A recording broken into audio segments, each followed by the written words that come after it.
This special test is for the triangular fibrocartilage or possible ulnar-sided wrist pain, and this will be the sit-to-stand press. So with this, I'm going to instruct the patient, keep your hands on the armrests, please. And when you sit to stand, try and primarily use your arms to kind of help you push you up. And let me know if there's any increase in chief complaints on that hand. So you're going to stand here. You go ahead and complete the activity, please, and go all the way up into the same position. And again, a positive test would be if there's an increase in his reproduction of chief complaints on that ulnar-sided wrist pain. This next group of tests is going to be for the UCL and the LCL of the elbow. The first one that I will do is going to be for the UCL collateral ligament, and it's going to be called the valgus stress test. So what I'm going to go ahead and do is you want to make sure that the elbow is flexed to about 20 degrees of flexion. I want to stabilize the humerus, and what I'm going to go ahead and just do is bring the elbow out. Then I can go on the inside. Again, now I want to be focusing on that lateral collateral ligament. I will again flex that elbow to about 20 degrees. I want to make sure that I stabilize the humerus, and then I'm going to go ahead and just bring now the elbow in from distally pulling medially. And that's going to stress that outer part of that elbow. Positive sign for either of these would be excess laxity or increased chief complaints of sharpness to either that lateral epicondyle or that medial epicondyle during this varus and valgus stress test. Action. This is the milking maneuver test. That stresses the UCL. You can have the patient supine or you can have the patient seated for patient comfort. I'm going to leave them as is. So it's important to make sure that the elbow is at that 90 degrees of flexion. I'm going to make sure it's stabilized by the body, so I'm going to stabilize it there. And I want to make sure I'm pulling the thumb out as if I were trying to, as you can say, milk maneuver. And this is going to provide that stress, that valgus stress. And a positive would be if there was any pain, any increase in chief complaints at that specific area of the elbow. This next test is called the moving valgus stress test. So what I'm going to go ahead and do is make sure that the patient's arm is in abduction, shoulder. Then you want to make sure that the elbow is in full flexion as well. From here, I want to make sure I have my arm by the distal aspect of the humerus, and I'm providing a valgus force to that component of the joint. And at the same point, I'm going to be extending passively this elbow. And what I'm assessing for is the patient having any chief complaints on that. At that UCL. Specifically, this test is really strong when the patient has the chief complaints when the elbow is within that 120 degrees of flexion to about 70 degrees of flexion. So within that range, when they have that chief complaints or excessive pain, that's when you know this would be a positive test within that range, which would indicate instability to that UCL. This next group of special tests will be for lateral epicondylitis. So the first one will be the Cosen's test. So we want to make sure that the patient's elbow is in slight flexion. And I want to express with him, so I would like you to go ahead and just bring your wrists up with your thumb pointed in. Go ahead and bring your wrist up as high as you can. And you're just going to go ahead and keep your elbow in this position. And I'm going to push down your hand and just give me some resistance. And you're just doing resisted elbow extension. Then for the next one is going to be the Mills. So for this one, I'm going to say, okay, now relax, patient. I'm going to go ahead and extend the elbow, and then I'm going to put the actual joint into now a stretch. Now relax, please. Let me know when you start to elicit or have me elicit symptoms. I'm going to passively bring that wrist into some, flexion, passively. And you're assessing for any lateral chief complaints to this lateral epicondyle for either one of those tests. And then for the Maudsley's test, this one, all you're going to have the patient do, and you can provide a little bit of flexion in the elbow. First, go ahead and extend your fingers out for me. And then you're just going to put some resistance on that third finger. And again, you're just seeing if there's any chief complaints or symptoms to that lateral epicondylitis. This next test is going to be for the assessment of a potential biceps rupture. So I have to position the patient properly, passively move the arm so that the hand is resting on the thigh comfortably. You want to make sure that elbow has at least some flexion in it. 70 degrees is ideal. You want to go behind the patient. You want to make sure that your hand is placed properly so that your hands are completely surrounding that muscle belly. So what I'm going to go ahead and do is just passively squeeze that muscle belly as if it were like contracting and shortening. And what I should see is some motion into supination in that arm. And make sure that the patient's properly here. And what would occur if it was a positive test, if there wasn't in fact a rupture, I would see no motion or no actual movement for that supination. It would stay primarily in that pronated position without any sort of motion. And that would indicate a positive rupture. So since I do see the arm going into that supination slightly, it's going to be a negative test for this. These next special tests will be for neurological assessments. So the first one will be for that ulnar complaints, ulnar deviated complaints. So you'll hear it tingling, paresthesia, going through that medial elbow to the finger. Those will be kind of like the story that you're hearing from the patient. So the elbow flexion test is something that you're going to want to do. So I'm going to instruct the patient. So I'm going to have you bring your arms out in this position where your elbows are going to be close to your body. And I want you to try and bring your wrist back as far as possible. And I'm going to make sure that you tell the patient we're going to be in this position for up to 3 minutes because I want to see if there's any redistribution of their complaints in that medial area. I can also, at this time, if I notice that they're not having that chief complaint come, I can maybe ask them, okay, patient, let's try and bring your arms up so your hands are still here, but you're kind of bringing your arm into abduction. Good. But you're still bringing your wrists back. And what this can do is further increase sensation to that area. And a positive sign, you can go ahead and relax, as we said, would be a reproduction of their chief complaints through this ulnar sensory redistribution. This next test is going to be called the Tinel's sign, and this is going to be assessing for any neurological complications that could be happening through that ulnar nerve, redistribution. So it's important to know that I want to have you express if there's any increase in your chief complaints, because there is a possibility that this can be a positive for everybody because of just the superficial anatomy of this nerve in this area. So patient, relax your arm as much as possible. I'm going to go ahead and just put my arm through yours. And from this point, what I can do is actually maybe switch it up to make it a little bit easier for myself in the video. I'm going to know that the ulnar nerve goes right through that groove. So with the Tinel test, with your fingertips, very, very gently, you just want to go ahead and just tap it through that area. No more than 6 times, because you want to be specific. You don't want to irritate this nerve because it is very superficial. And again, a positive would only be if it's increased symptoms of their chief complaint through that ulnar redistribution. This next test is going to be the third and final test for neurological testing, and it is called the pinch grip test, and it is going to be assessing for potential anterior interosseous nerve syndrome. So I will teach the patient, I would like you to just go ahead and actively bring your hand up so that you're making a circle with your hand, and it's important that we're holding it with our tips of our fingers.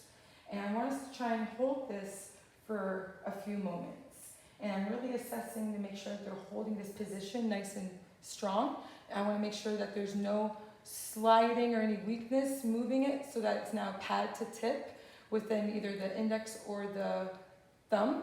And that would be a sign for positive anterior interosseous nerve issues. But because the patient's able to hold it nice and strong, tip to tip, throughout this time, this would be a negative test for that. This is the Watson test for carpal instability. So with the patient in this position, I'm going to go ahead and find the scaphoid, just kind of position myself. I'm going to have the wrist in ulnar deviation and slight wrist extension.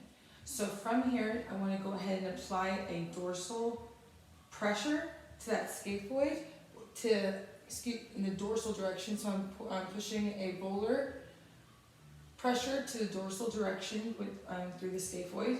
From here, I'm going to go ahead and passively radial deviate and flex the wrist. And a positive test for this would be a clunk sensation to that scaphoid, or I could feel some hypermobility causing that actual bone to potentially kind of sublux, or the patient could describe an increase in chief complaints. Next set of exercise tests will be continuing on with the carpal instability. So this first one will be the scapholunate shear test, moving on to the lunotriquetral shear test. So I'm going to go ahead and first find my scaphoid right there.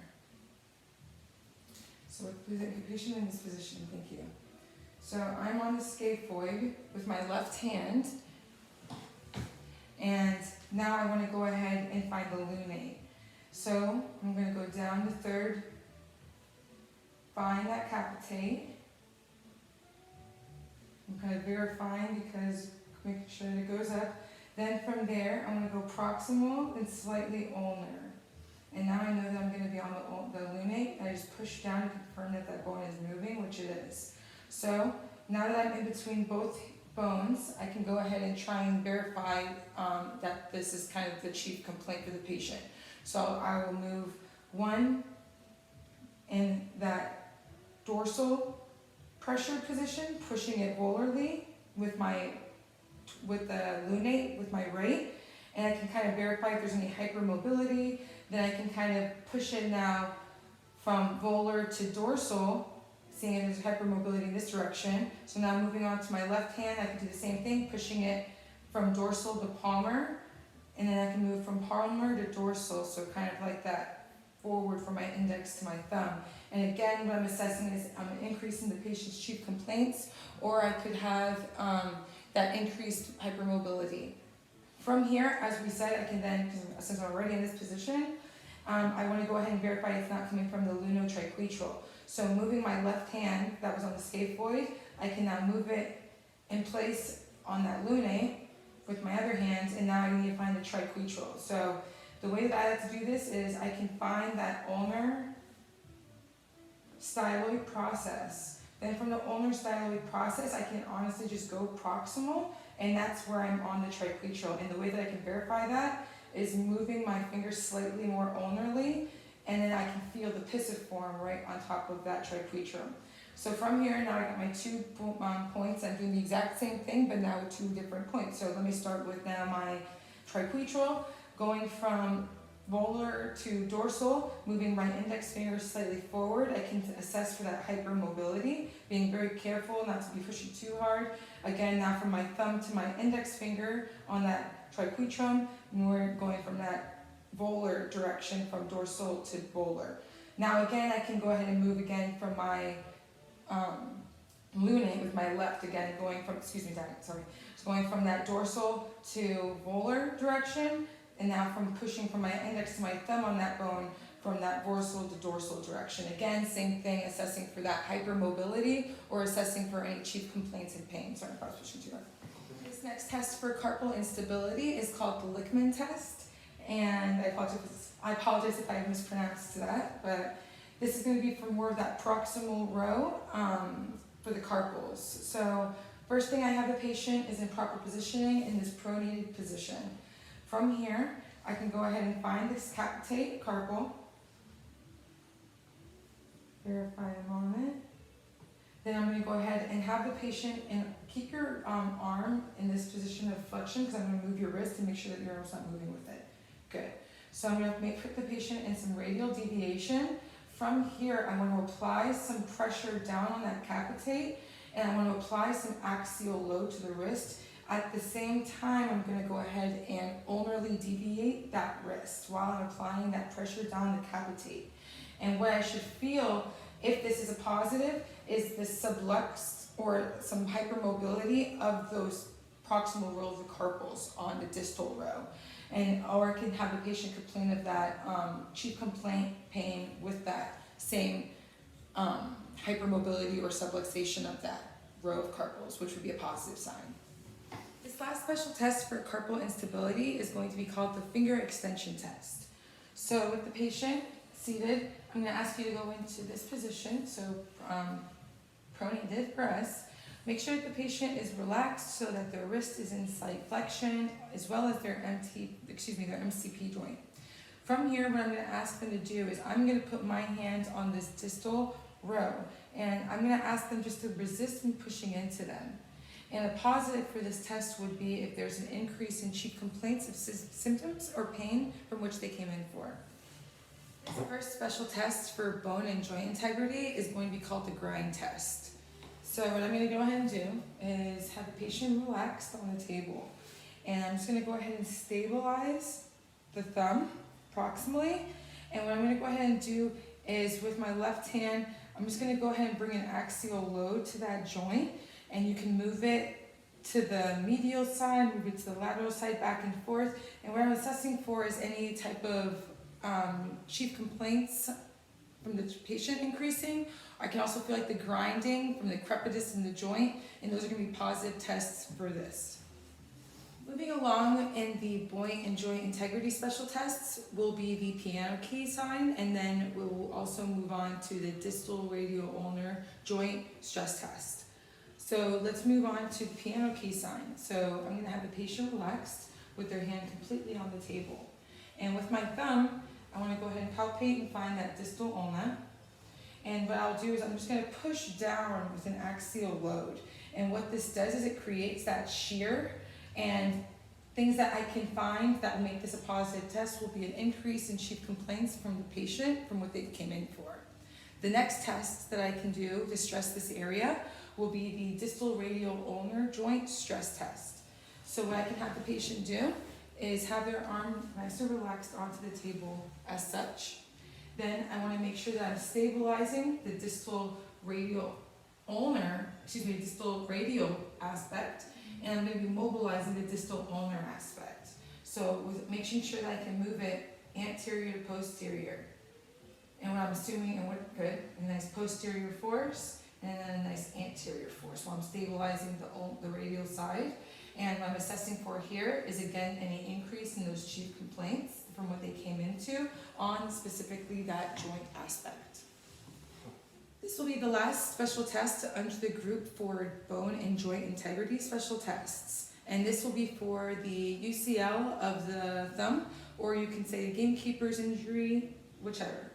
So with the patient on the table, nice and relaxed, what I will do is isolate the thumb, nice and be careful, especially if this is a real injury, it'll be very tender. I want to make sure I'm stabilizing over that MTP of that thumb and also that CMC proximal joint. And what I'm going to go ahead and do from here is, the UCL is going to be right over that MTP joint of the thumb. So while I'm stabilizing the proximal aspect, with my other hand I want to make sure I'm mobilizing the distal, and you want to make sure that that thumb is in just a slight flexion before you add this resisted force. Moving it over to the side, stressing it, I should be able to feel an increase in laxity to that ligament on that medial aspect. Again, the UCL. And normally, you should feel nice like resistance with no chief complaints, but if this was a positive, I would have over 30 degrees of increased laxity, and also the patient will be in a lot of pain with this because it is going to be a ligament tear. So it's going to be a lot of pain unless it's at grade 3, which would be no pain, and increased resistance way past that 30 degrees, indicating that positive. This next special test for the triangular fibrocartilage is going to be the ulnar meniscal triquetral special test. And what I will do is align the patient properly. And my index finger, I need to find the pisiform. So get my points. Like I said, I like to find the ulnar styloid process. Immediately distal to that, I put my index finger on that pisiform. Then from there, my thumb is going to be on the distal ulna so that I can create that shear when I do this compression, which I'm doing right now. And a positive test for this would be that increase in the reproduction of those chief complaints over that medial wrist pain for the TFL. These next two special tests will be for the triangular fibrocartilage complex. So I'm going to go ahead and move into the first one, which will be for the ulnar impact test, moving into the triangular fibrocartilage load test. So for my ulnar impact test, the patient will be comfortably seated on the side of the table with their elbow in flexion. With this, I will then put the wrist in slight ulnar deviation, and then I'm going to add some axial load.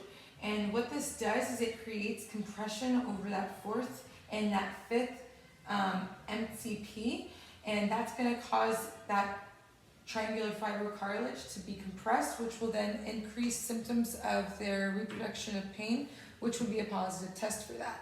Moving on to the second component, moving on to the second special test, which will be for that triangular fibrocartilage load specifically. I'm going to keep the patient in this position where they are in that elbow flexion, ulnar deviation with the axial load added. But at this time, all I'm doing is adding passive flexion and extension. And this will create even more irritation to this triangular fibrocartilage area, which again, if there's any increase in reproduction of chief complaints, this will be a positive test for this. These next two special tests are going to be assessing for the finger extensibility. So the first one will be the Bunner-Littler's test, which is specifically assessing for the PIP joint. So the patient is seated, their hand is comfortably off the side of the table. I want to make sure that their fingers are first primarily in neutral at the MCP, so I can go ahead and like a little bit of stability there. Then I'm going to go ahead and create some passive motion at the PIP. If I notice that there's some limitations, this doesn't feel exactly right, I'm going to go ahead and create a little bit of flexion at that MCP joint. Then I'll reassess the PIP joint. And then if I still notice that there's some resistance in that joint, this is going to be a positive that there's some, that the actual instability is coming from that from the PIP joint itself. But as I flex the joint, and if I reassess and there's actual good motion with that, and no normal motion, I'm going to know that the actual limitation will not be at the joint itself, it's actually going to be at the retinacular tissue of the joint. Now, moving on to the Haynes assessment, same kind of thing, but now we're assessing the DIP joint, not the PIP joint. So again, patient comes in, limitations when I assess the DIP joint with the PIP in neutral, stabilizing that PIP joint. Assess the DIP joint, it's limited. I then put passive flexion in that PIP joint, add some resistance to the DIP joint. If there is still resistance to that DIP joint with the PIP joint flexed, this is because the joint, and that's a positive test. If I caused some flexion in the PIP joint and I put passive resistance over the DIP and it increased motion, then when it was in neutral position at the PIP, I know that the resistance is not due to the joint at the DIP, it's actually due to the retinacular tissues, soft tissues to that DIP joint. And that will as well be a positive test for the next group of special tests will be for muscle tendon issues. The first one will be the Finkelstein's test. So with the patient, relax on the table. I'm going to have, or instruct the patient, I'd like you to just take your thumb and just put it inside of your hand like a fist. And then make a fist. Very good. So then at that point, you can have them relax completely. And then when we have this motion, we're going to go ahead and have them, make sure you have the fist and allow me to move your wrist. And then I'm going to apply that passive range of motion to the ulnar deviation. A positive sign if there is any chief complaints increasing at this, lateral wrist pain. And that could be an issue with that tendinosynovitis. This next set of special tests for the muscle and the tendons is going to be for the FDS and the FDP. So the patient will have their hand completely relaxed on the table. Can you just bring your thumb out like you want to bring your arm completely out and relax on the table so your arm is flat? Is that possible? Have your hand flat like that? Sweet. And you can have it come out like that, it's more comfortable. So what I'm going to go ahead and do is isolate out this first index finger. So if I want to be testing the FDS, I want to make sure that I'm stabilizing all of the hands. So if it's more comfortable for you, let me bring the table out. I'm going to stabilize all the fingers that are not inclusive to that. And then on top of that, I'm also going to stabilize that MCP joint as well. So patient, if you can do me a favor and just flex that finger all the way up, and hold. This gives me positive that there is no complications to the FDS. But then if I want to go ahead and check the FDP, go ahead and relax that finger all the way down. I then want to stabilize that PIP joint as well. So then I'm going to say, patient, go ahead and flex that top finger for me if you can. Flex it all the way up. And I don't know if you see it, but you can see that top finger is coming up. So that's going to allow me to know that the FDP is also intact as well. So I know that would actually be a negative test for both of those, that being complications to the flexion of the fingers. And that's how you would differentiate which is what, if one can't flex and the other can, to which muscle is actually compromised. This test is going to be the arm elevation, and this will be for carpal tunnel syndrome. So patient, what I would like you to do is bring your arms all the way up above your head and look at my hands. You see how I'm kind of like bringing my fingertips down, like the nail bed down. So I'm kind of extremely causing that increase in extension at the wrist. Hold here for about 60 seconds. And what I would have the patient, or I should expect the patient to say for this to be a positive, you can relax, would be pain or increase in symptoms down that median nerve redistribution, which would be a positive test for that carpal tunnel syndrome. For the muscle and the tendons component, it's going to be called the extensor hood. So I already educated the patient, but I'll reiterate that we want to have the arm relaxed over the edge of the table in pronation. Then the fingers want to be supported at the PIP joint off the edge so that they're actually in a 90 degrees of flexion off the edge.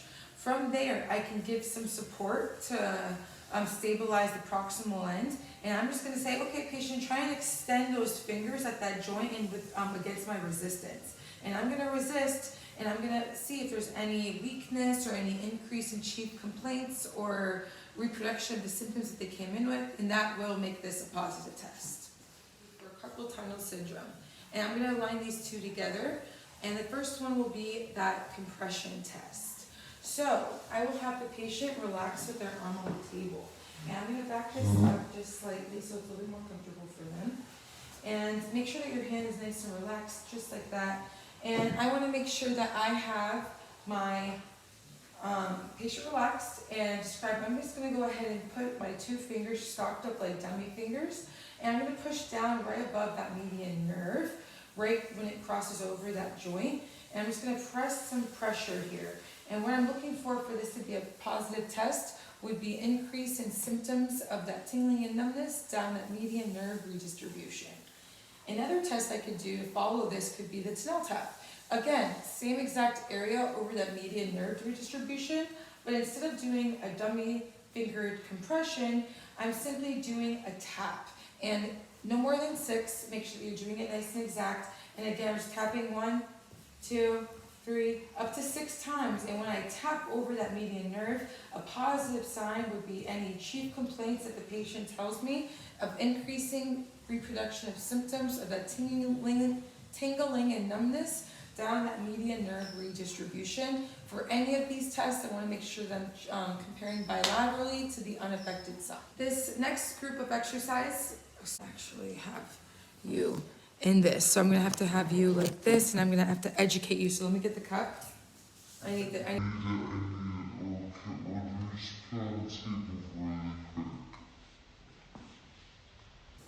So failing.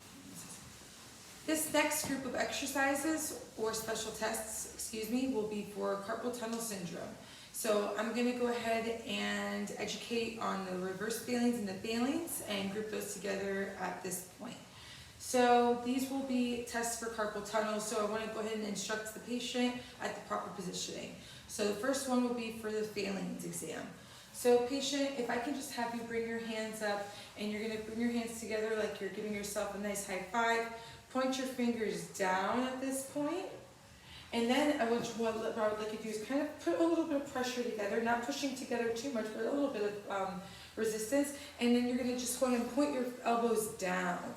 And you're going to hold this position for about 60 seconds. And at this time, what I'm doing is I'm assessing if the patient describes any increase in chief complaints, which could be that numbness, that tingling down that median nerve distribution, and that would be a positive test for this failings. Now let me go ahead and educate you on the reverse failings. Patient, now what I'm going to have you do is bring your hands up like this, like we're doing a prayer. And I would like you to now keep your hands together. You could push them together slightly and bring your elbows up, like we're really trying to increase our wrist extension. Not so much the shoulders, but more so the elbows. Really trying to put some pressure against this wrist extension. And we're going to be holding this for about 60 seconds. Again, the patient would describe that chief complaints of the numbness and tingling down that median nerve distribution if this was a positive test for carpal tunnel distribution. Thank you.